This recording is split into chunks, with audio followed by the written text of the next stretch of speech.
So looks like we got the announcements for 2 events this month already. We're only a week into the event and we already got an announcement for the first event. So Legend of Anthology and Fusion Synchro Festival. These are actually like almost a week apart. So that's actually quite a gap between when the event starts.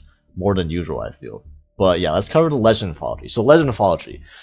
Basically, this is the anime event when they refer to Legend of Anthology. You know, all of the good anime archetypes like DM, Blue Eyes, yada yada, so on and so forth. And traditionally, this has been one of the lowest power events out of like all Master Duel events, just because I mean we all know how good anime archetypes, right? And even the few playable anime archetypes, you know, the ones from the newer animes and the more modern ones, they kind of get nerfed to hell and back. So it's gonna be a lot of people will struggle to find a competent deck for this event, but I'm just here to say, don't worry if you can't find a competent deck for this event, because a lot of people will not have competent decks for the event either. Okay, it's gonna be that fun, janky Yu-Gi-Oh! Where 2 people with unoptimized decks play against each other. You don't have to. This isn't as high power level as previous events. So yeah, let's go over some of what I believe are going to be the best decks for this event. All right, so this is the kind of power level we're dealing with, where Millennium Exodia playing 5 copies of 5 Exodia pieces, which these are all bricks in this deck, because as they are in every deck. This may be one of the best decks in the format still, which is loud to say. And the fact that this is a new deck and they felt the need that they had to limit one of the monsters from the new deck, from the new selection pack that they're trying to sell, by the way, I feel like they're making this event just so this deck has a place where you can play it in. They felt this deck was too strong and they actually hit their best monster, Sengenjin. So yeah, first off, if you're pulling from the Fiendsmith pack or you're playing for Azamina cards, you're pulling for Fiendsmith cards or White Forest cards, there's a good chance you probably have this deck playable, because there's only 2 URs as part of the engine for this deck, which is Sengenjin and the Unstoppable Exodia Incarnate. And honestly, Sengenjin is like a fine monster by itself. Like outside of the Millennium deck, Sengenjin is just a decent level 8 extender that sees some play in decks like Centurion, for example. So yeah, it's not bad. It's like an alternative, less committal level 8 extender compared to Horus, because the Horus cards take up a bunch of space and are very weak to hand traps, such as Ash. Whereas Sengenjin is just a free level 8 extender that replaces itself and searches another copy of itself out at worst when you special summon it. Now, if you didn't dismantle these URs yet, even if you have no intention of playing any of the Millennium cards, it might be a good idea to just keep these while the event is still running, just so you guarantee have a deck that you can just play for the event, that you can get all the gems with first. And then, if you really have no interest in this deck, you can just dismantle these cards later, because you probably have a few copies of these anyways, just from pulling from the pack. Like I have no interest. I had no interest in these Millennium cards. I wasn't playing for these at all, but I still basically have enough copies of these URs to run a full Millennium deck, since everything else is SR below. So yeah, basically what all of these cards do is, Millennium Ankh is sort of the main important card for this deck. It's the card that you can reveal for all of your Millennium cards effects, where normally all of these cards effects cost life points, and you only have 8k life points, and you're taking 2k every time you activate one of these cards. So do the math, it adds up. But if you have Millennium Ankh in your hand instead, then you don't have to pay the life points, so that's nice. It gives you more activations. But if you're playing the actual Exodia monsters, which you gotta have a payoff for running these 5 bricks in your deck, right? So Millennium Ankh lets you show 5 pieces of the Forbidden One, and then you get to summon Unstoppable Exodia Incarnate from your extra deck. And this card is honestly, it's not bad. Okay, for an Exodia card, this card cannot be destroyed by card effects once per turn. If it battles, you gain attack equal to your life points. So if you're at you could be at like 8k. If you're at 8k life points and you summon this, then this just gains 8k attack. So now you have an 8k attack monster that can't be destroyed by card effects. No neat. You can negate a spell trap card once per turn, and during the end phase it sets an Exod or an Obliterate spell trap from deck. So during the end phase, it will set this card or this card, and Exod Fires of Rage is basically just it's a board nuke. It's literally just a board nuke if you control a level 10 or higher Exodia monster, which this happens to be. I don't know if there's even any other ones, but this is the only one we care about.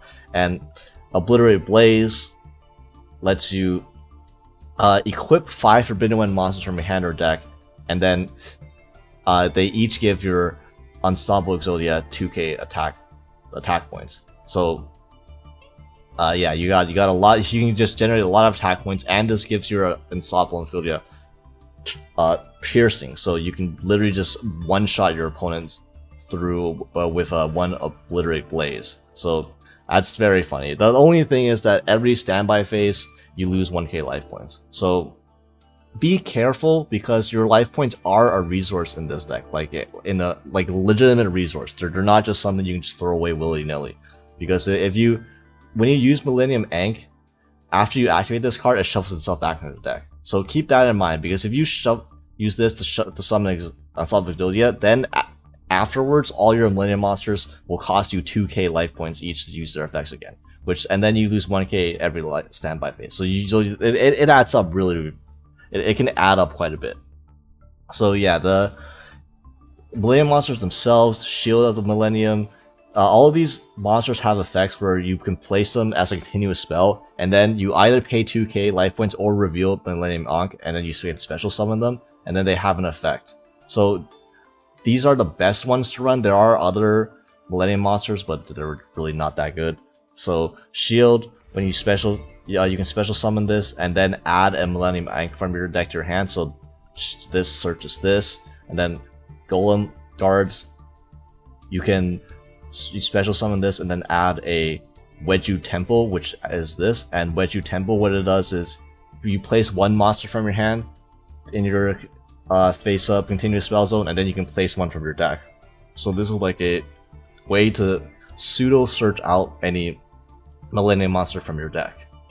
And Sangenjin is the best one, where the one they limited, you can special summon this from your as a continuous spell, and then you can add any Millennium monster from your deck to your hand. So this can search either of these two, these can then search either this or this.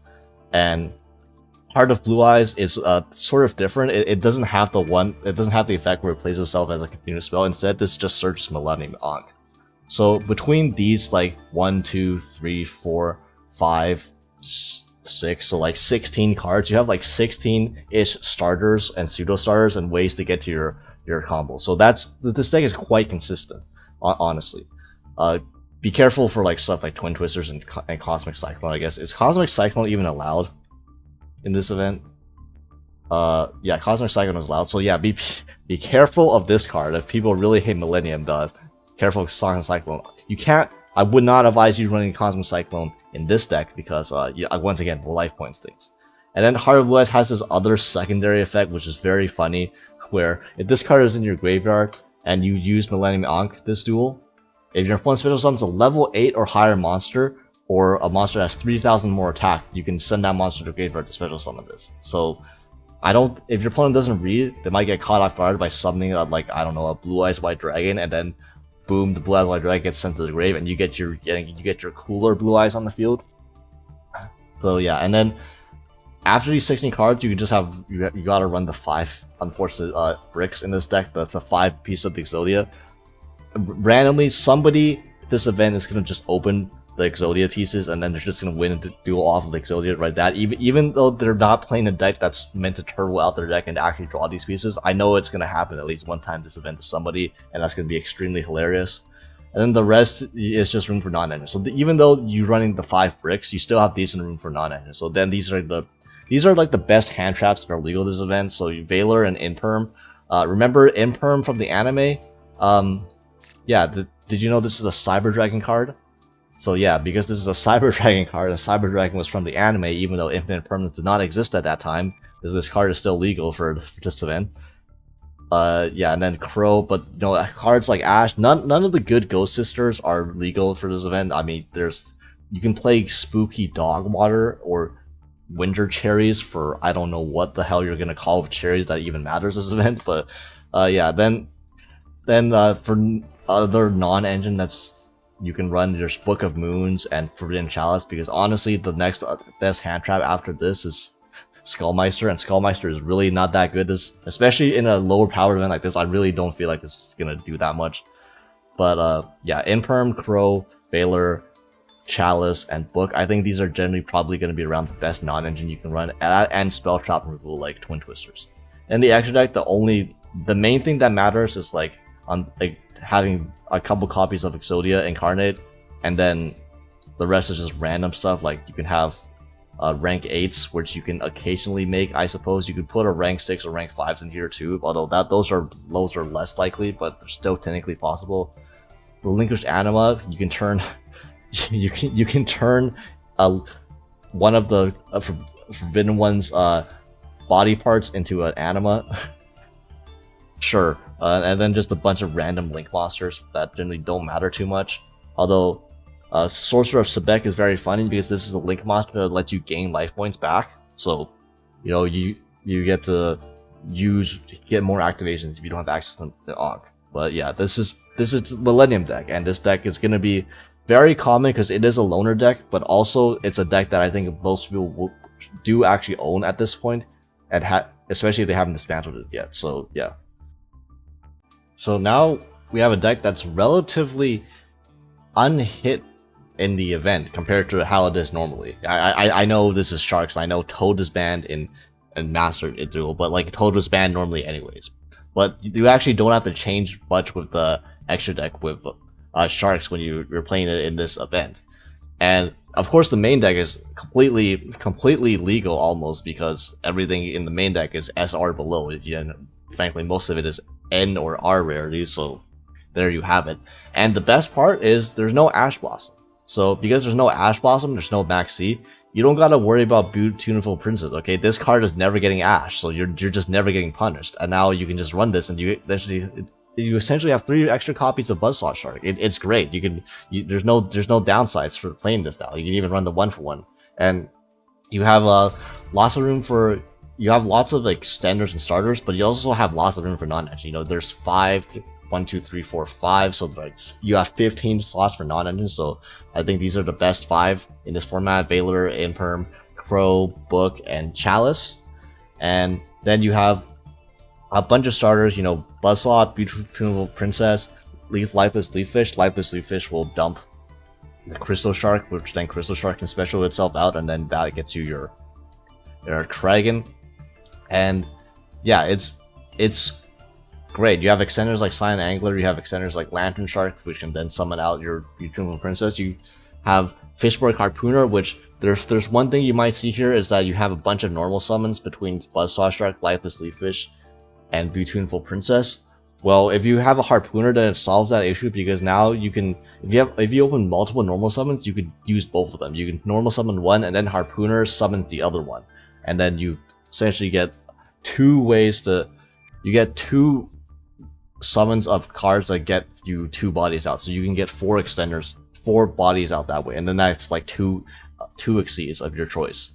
And then of course Abyss Shark is also still the best extender, because it lets you search any of these monsters out here, including Harpooner and Xyz Mora. If you have a Xyz Mora set, Xyz Mora will get you 3 bodies by itself if you can set up 2 fish monsters under a Xyz, which, you know, how hard is it to make an Xyz with 2 fish monsters in a shark deck, right? Like come on, man. And yeah, Crystal Shark was to dump off the Lifeless Sea Fish, the 1-for-1 to search the Beautiful Princess, and then you have the 2 bricks, the Armored Xyz and the Full Armored Xyz for the Armored Xyz package. And yeah, there's not much to say about this deck, because this deck's game plan is really simple. You can literally just pick this deck up and play it, and then you'll probably learn how to play it properly after like a few games pretty easily, since you're just spamming out rank 4 Xyz. The options you have are like Stealth Kraken, which, funnily enough, the one hit they did to this deck was Stealth Kraken, and Stealth Kraken spawned to 1, which was very funny because most builds don't even run more than one Stealth Kraken anymore. This strikes are more than just Stealth Kraken right now, so Kraken control is like sort of a thing of the past. You can still make this obviously for removal and as an interruption, but it's not pivotal to the deck. You're not trying to end on multiple Krakens like you did before, because you have better options now. Same with the Kraken spawn. And speaking of better options, one of them is you can actually run UDF. So Bahamut Shark is a 1-card UDF. For those who don't know how it works, you basically make Bahamut Shark with any 2 water monsters. Bahamut Shark will special summon out full armor Black Ray Lance. We'll summon out Xyz Armor Torpedo. You overlay a full armor Black Ray Lance on top of it, which you can overlay on top of a rank 3 water Xyz that has no material, which is going to be the Xyz Torpedo. And then you have a Bahamut Shark and a full armor Black Ray Lancer. These are 2 well, they're not number monsters. These are 2 level 4 rank 4 Xyz monsters that aren't numbers. So then you can go into a top of future into UDF off of just 1 card. So that's pretty neat. And frankly, UDF is pretty hard to out this format. If people aren't playing books or chalices, then yeah, good luck dealing with this, plus other Xyz. Speaking of Xyz Armor Torpedo, this is the one you run, because you're going to detach this for Xyz Armor Fortress when you search your Armored Xyz cards, and then you can equip this to your full armor Dark Knight Lancer using your Xyz or Armored Xyz cards, and when this card is equipped to a monster, it gains additional effects, so your opponent cannot activate cards.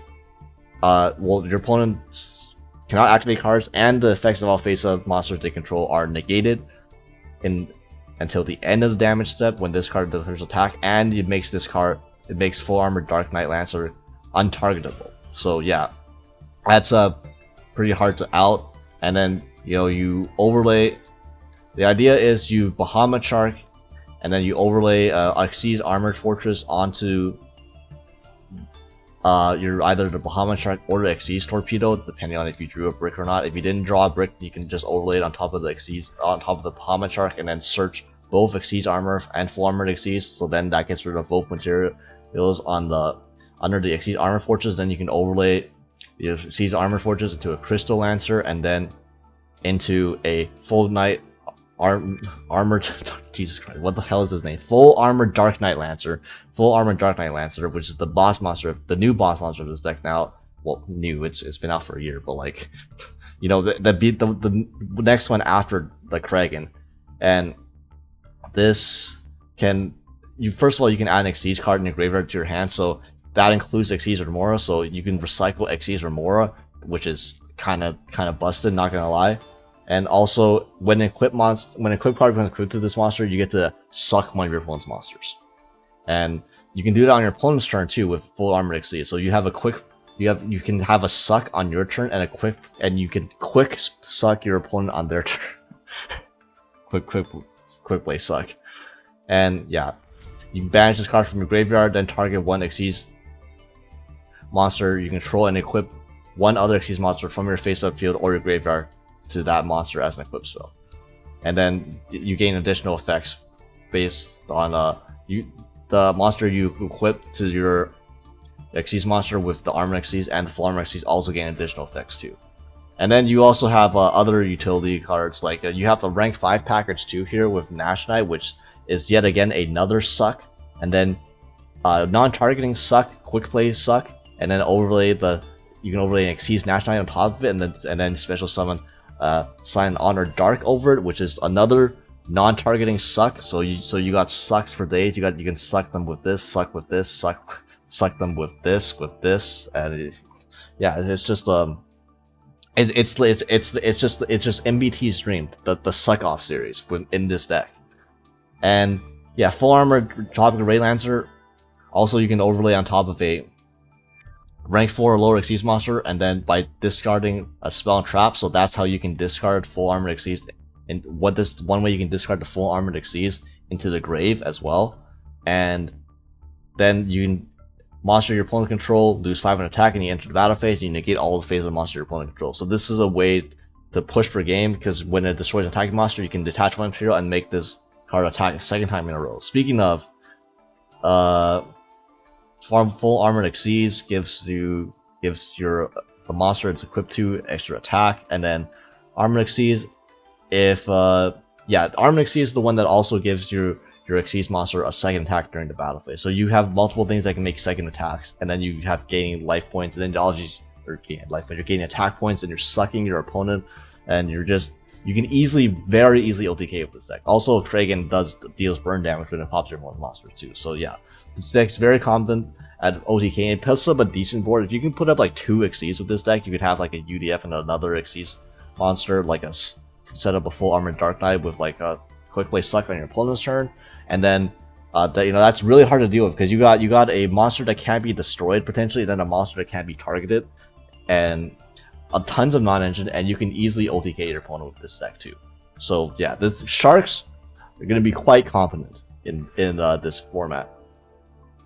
Alright, so if you've played in previous Legend Anthology events, you probably remember DDDs just tearing up the events.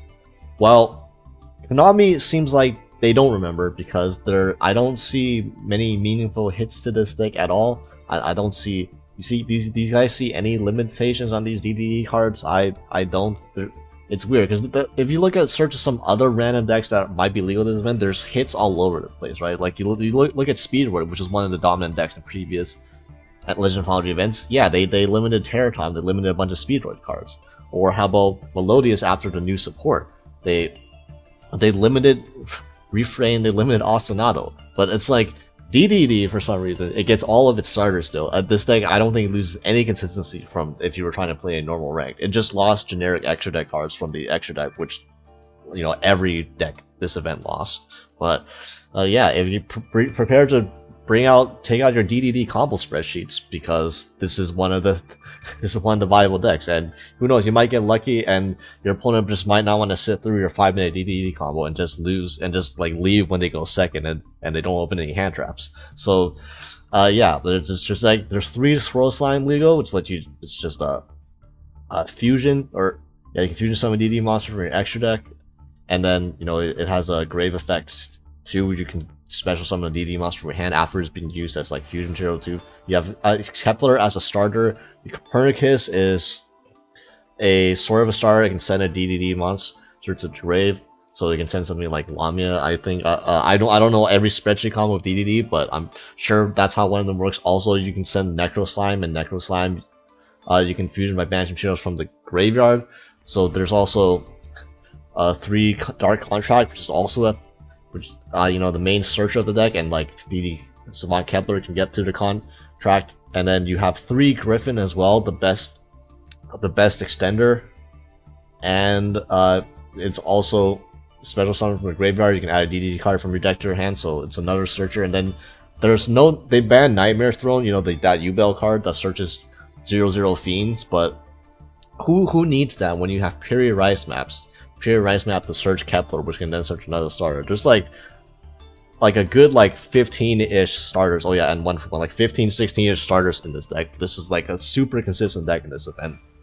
For some reason, deck has a bunch of 1 to 2 card combos. Again, I don't know all the combos, so yeah. If you are a DDD advocate and you know all of them, then go for it. I've just looked around, and I think these are standard ratios for the deck. Since like Lamia and Necro Slime being at 1 each, they're searchable. The DD Cerberus and DD Savant Thomas, these are like accessible during some 1 card, 2 card combos. 2 Orpheus seems to be the standard ratio. You have the one branded card that's used way more in branded than is used in DDD. But yes, this is just a free extender at worst. Like amazingly enough, this DDD is the third most. DDD is the third okay, I'll get phrasing. Like, this is the 3rd most common deck that DDD Vice King Requiem is played in DDD. It's played more in Unchained and Branded apparently than it is in DDDs. But yeah, you do play this in here too, because unlike those other decks, you don't care about being DDD locked. So yeah, I've been in DDD players. I've gotten DDD Vice King Requiem locked by Branded. Let me know how that felt. and then you have this guy, which is this is literally the guy in the anime. They put the guy in the anime who played this card as a card in the deck. You know, that's pretty cool, I guess. And yeah, you have one of the dark card at the swamp. It's a searchable contract for you to fuse when you need it, and yeah, one headhunt, which is just a steal, a steal that you can access on your end board, and then the rest is just like, these are again the best non-engine available: Valor, Imperm, Crow, Book. And the extra deck, since there's no Baron and there's no Zeus, you have a bit more extra room, so you need 2 Flame King Genghis for to combo with, since this revives BD monster from your grave. 2 Arc. I think you only need 1 of this to combo, but like you can play a second one because there's no Baron, I suppose. And then DD Flame King High Genghis. You need 1 of these to, I think, to climb, because this is a level 6 and this is a level 8, so you can use this to go into a level 10, or like synchro climb into like a level 10 synchro, I believe, which Baron's banned, but you can go into DDD Super Doom King Bright Armageddon. Jesus Christ, what a name. And yeah, basically also, hold on, I was looking at the pendulum effect. Okay, my bad. I was just looking at this monster effect. Your opponent cannot target monsters you control with card effects. Yeah, that's nice. So you can have like an end board with like a Siegfried, which is a spell and trap negate monster that basically prevents targeting. That's targeting protection. You have a Steel, a Yoink with DDD Headhunt, and you have a SUCC with, this is a SUCC, right? DDD Devised King. Jesus Christ, man, these DDD names, man. DDD Devisor King Deus Machinex, the card that's most often used to go into Zeus in normal DDD. Well, we can't do that, so that can detach 2 materials and attach your opponent's card to this. So if you can, or destroy a dark contract. So yeah, so you got a Yoink, a SUCC, a spell trap negate, and then like targeting protection, and then you have all this follow up too. And here's the thing: DDD Wave King Caesar is banned, the rank 6 that everyone's making with the Fiend's engine. So I guess that's one part of your end board that's a kind of a big hit, but you know, it's enough. This is a lower power format. You should be fine. The level 4 DDD Wave King Caesar and Mars Vintel, these are like kind of floating effects. Although I don't think they really do anything without the rank 6 Caesar. I think these are mainly to get more materials under the Visor King, right? DDD players, let me know what these are for. But I see builds still play this even without the Caesar for this event. But yeah, and then like this random thing. I don't see anybody play it. I don't think this card's actually that great, to be honest. And it's probably a UR that you maybe don't have, but like there's 15 extra deck slots, so you gotta fill them in somehow, right? Yeah, DDDs, man. Yeah, those of you who got PTSD from this deck, I'm sorry, but you might have to relive those memories again. So I know I talked a little shit about Melodious in the DDD profile, saying how, you know, their main cards are limited, which that is true. Ostinato and Refrain are like by far the deck's probably most important starters and their best starters, and they're 1-card starters, so having both of them limited to 1 does hurt. At the same time, this deck has a bunch of 2-card combos, and it still has first movement solo, so which is just an E-Telly from the deck too. So it's okay. Like you just got to fusion summon into something like a Baka, which literally is just any 2 Melodious monsters, as long as you have a way to fuse with like a, you know, obviously with either of these 2, but if you have access to Couplet, to first movement solo, to Soprano, you can execute a fusion summon with any 2 Melodious monsters, and then as long as you get to Baja, you can combo from there. And the thing is that this deck's end board is pretty hard to beat in a lower power format, because when you have both Elegy plus Aria, it means your opponent cannot target your monsters, destroy your monsters by battle, or destroy over your monsters with card effects. So like how the hell is like a Timmy's Blue Eyes deck gonna out Melodious board, right? They're not. So Yeah, this deck is still decently consistent, although admittedly it's a bit weaker into hand traps because if you don't, if you don't have Ostinato and Refrain, like obviously that hurts. You're gonna be relying more on Bloom Harmonious, which is the biggest fucking hand trap bait in the entire world. I'm not gonna lie, just getting this impermed or ashed sucks a lot, but that it is what it is, right? There is no ash in the. What am I talking about? All you gotta worry about is Valor Imperm. So like, generally it should be okay, especially since people are gonna be attracted to.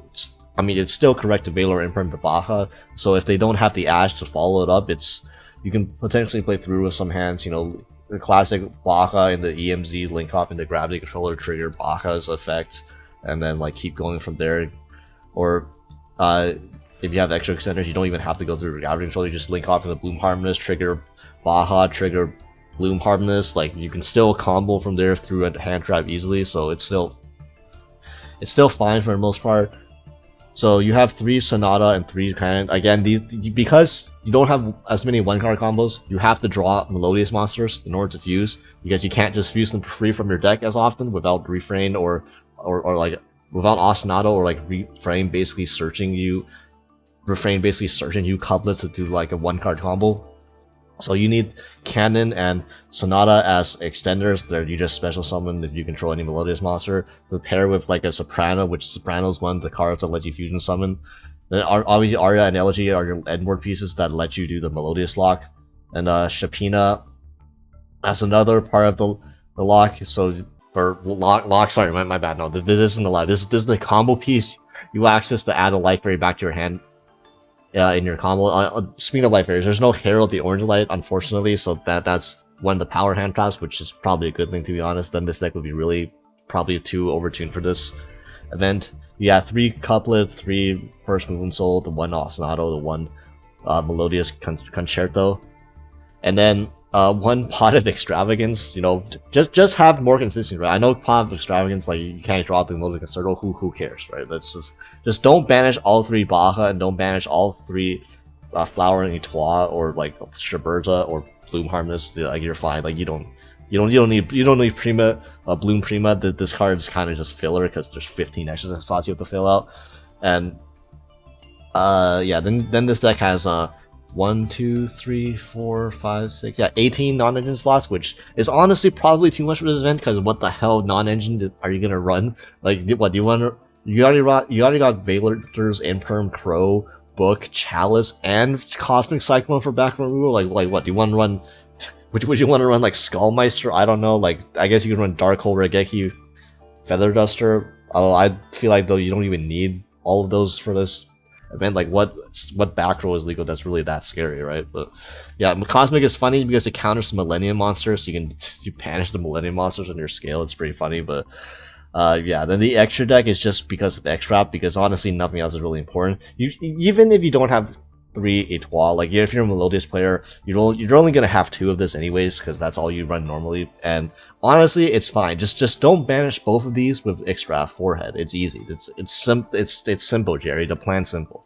And yeah, 3 Baja, the Etoiles, Schubertas, Bloom Harmonious. These are the only. Oh yeah, and I guess 2 Gravity Controller. It's the only one that matters.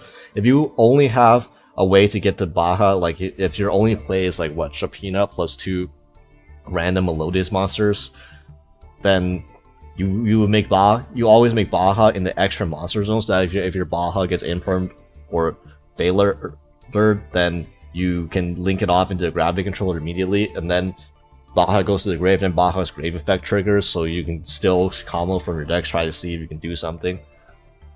And Blue Harmonious, is there a restriction on this? If a monster discard points, you cannot special summon monster turn you activate this similar. Okay, so my bad. When I said apparently you can't go into Bloom Harmonious the turn you go into Gravity Controller. So yeah, this is it's kind of a down bad play, as in you have nothing else, but it's still better than nothing, right? But most of the time, like if your opponent doesn't have the right hand for you, like this deck is still fairly consistent. It's just weaker into hand traps, but there's also less hand traps that are legal this event, so it's a give and take, and like you can get the Melodious lockout. Your opponent is probably that they're not gonna be able to break it.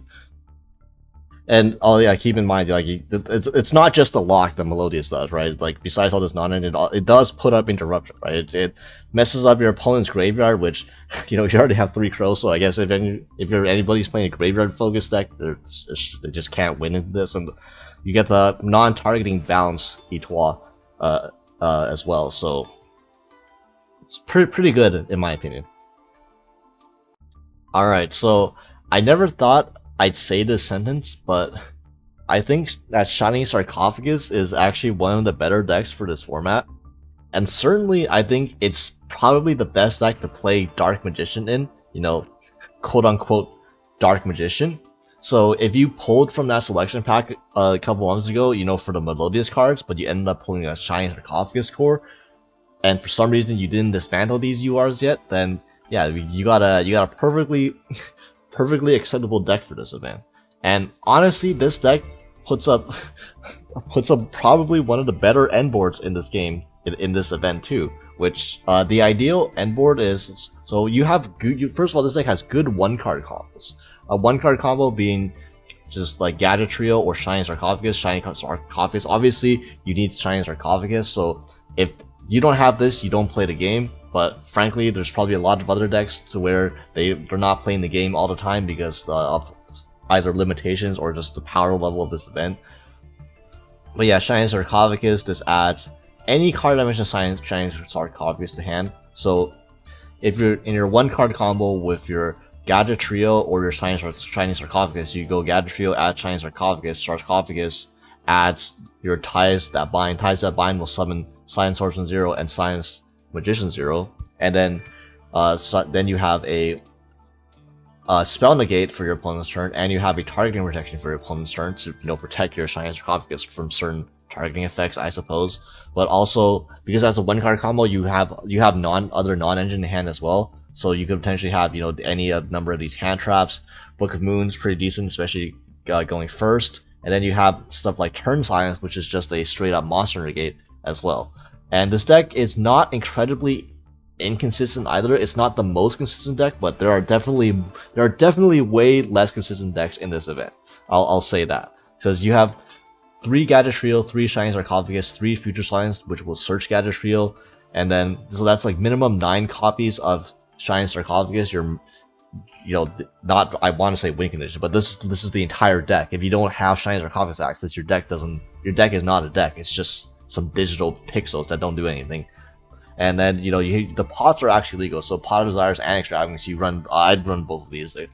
Desires, I know, don't worry about banishing stuff, especially because you have more room to this event, because there's less good non-engine, there's less good handlers available. You can just run 2 copies of your important cards, like 2 Dark Magician, 2 Gandora, and 2 of each of the Silent Swordsmans and Silent Magician Zeros. That way you have less chances of banishing important stuff with Pot of Desires.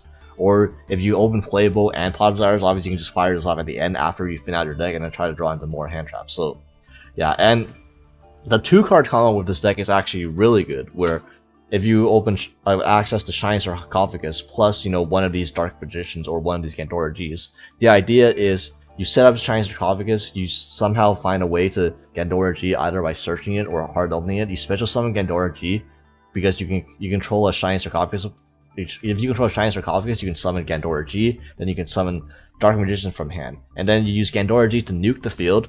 Your Shining Sarcophagus stays because the first line of text cannot be destroyed by monster effects. Man, it's like they thought about that. So yeah, Gandora G will banish Dark Magician. When Dark Magician is banished, it special summons itself back, and then if this card is destroyed and a level 5 or higher monster is on the field, which is going to be the Gandora G, you can special summon this, and then you set a spell trap that mentions Dark Magician. So you're going to set a Destined Rivals, and then the Gandora G also, when it destroys and manages your field, it special summons a level 7 or lower monster that mentions Shining Sarcophagus from your deck. So then you can use Gandora G to summon the Gadget Trio from your deck, and then the Gadget Trio is special summon. You can search to Ties That Bind, and then Ties That Bind for the Silent Magician and Silent Swordsman 0. So in the end, your 2-card combo ends with a spell negate, targeting negate, and a Destined Rivals, which is a full board negate, negates all face-up monsters your opponent controls while you control a Dark Magician, which this card counts as Dark Magician. So you have like 3 forms of interaction right there off of 2-card combo, which honestly I think that's pretty above average for this event. And this deck is very sticky for this event standards. It has very good follow-up, because if your opponent can't deal with Shiny Sarcophagus, you're just getting +1s. You're just getting another card every turn, and then your turn silences and stuff like that. People won't read cards, but this turn silence can also end the battle phase, which is not as relevant because there's no Tenpai like deck this event, I don't think. And yeah, you have other utility as well with Archfiend's Advent, the Summon Skull, Shiny Sarcophagus Retrain, where if you control Shiny Sarcophagus, you can just normal summon this as a level 6, and when this is summoned, you just take your opponent's monster, you just yoink it, and then it pushes for damage that way. This deck has some stuff to it. This deck has a coherent strategy. It's semi to okay consistent. It has an okay power level. It sets up a decent amount of interruptions, and it's resilient, and it has follow up. So yeah, it might not have the strongest in all of those categories, but the fact that it has all of those positive traits is more than can be said for most decks this event. And it is somewhat cheap, although I know Shiny Sarcophagus and ANTHOLOGY are URs, but if you pull from the Melodious pack, there's a high chance that you might already have a few copies of these, and if you didn't dismantle them, here you go. And for the extra deck, the extra deck really doesn't matter. To be honest, you're probably never going into this. Like, the Link monsters are here just so when you steal your opponent's monster of Archfiend's Advent, you can link it off instead of giving it back to them. And Barricade Board Blocker, if your opponent somehow deals with your Shining Strike, like say they Duster it, you can Barricade Board Blocker, add it back in the end phase. I know it's really slow, like that's not ideal, but it's better than nothing. Like there's no Nightmares legal or anything, so like a lot of the good Link 2s are banned. Oh, as for the hand traps, I suppose I should go over like the hand traps. These are and the Skullmeister is the only other hand trap that's legal, and frankly, it's not that great. I don't even think Crow is that great, to be honest. But yeah, we have the Duster as well, because I don't know what else to play. I guess the Judgment, the one of Solemn Judgment, which is limited, and yeah, you have a bunch of rank 4s for your rank 4 monsters. Although keep in mind, if you use Ties That Bind to special summon these, you actually can't Exceed with them because it locks you out of the extra deck. So you generally don't go into rank 4s that much at all. And the reason there's rank 8 monsters in here is because Turn Silence increases the level of your Shiny Sarcophagus monsters by 3. So it turns your level 4 monsters into level 7s, which can be used to go into Red Eyes Flare Metal with Shiny Dark Magician, but more commonly, your Turn Silences are going to be used on your Silent Magician Zeros and your Silent Swordsman Zeros, and these cards gain levels naturally anyway, so these, as soon as they pass to your opponent's turn, they're generally going to be level 5s. So then 3 plus 5 makes them level 8s, and then you can exceed 8s. You can exceed multiple. You can have 2 of these with like a couple Turn Silences. You can have 2 level 8s, or you can have one of these that's already a level 8 plus like ANTHOLOGY, and then you can go into rank 8 exceeds. Are you gonna go into these that often? No, definitely not. Probably like maybe once in every 10 games. But the extra deck is there. It's extra, as in it's not necessary. This is the main phase focus deck. So yeah, Shiny Sarcophagus, the better nostalgia deck, the best nostalgia deck. So yeah, among the legal decks for this event, I think those are some of the strongest choices you have, and obviously this event has a lot of budget options. So yeah, in fact, I think most people are going to be on some sort of budget option because most people don't own fully fleshed out anime decks. So yeah, there's plenty of those to cover. So don't worry about that. If you don't want to play one of these decks and you don't want to shell out resources for a deck, yeah, don't worry, I got you later.